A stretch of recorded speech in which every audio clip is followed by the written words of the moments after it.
no longer really sort of seem to have faith in these alternative investment classes, cryptocurrency obviously, including Bitcoin, as a hedge against inflation. Just walk us through that.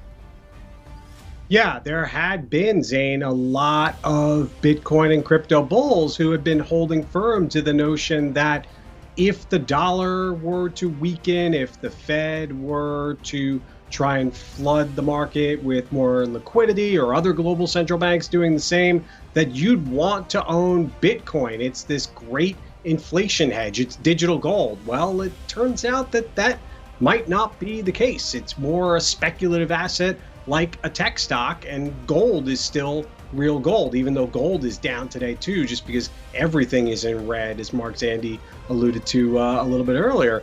I think right now investors are grappling with the notion that Bitcoin is a speculative asset. It's not a safe haven. And you're seeing, as a result of those problems with Celsius and Binance, obviously, for many people who have money tied into Bitcoin, this is somewhat reminiscent of the bank runs of 2008, 2009, when you had people that were worried about what was going on in the financial markets, trying to take out money. The problem is that these are not federally insured deposits like you have with big banks. So I think a lot of investors are scared and nervous. Yeah, and they signed up for it knowing that risk. How close are we to the bottom, do you think? Where's the downside here?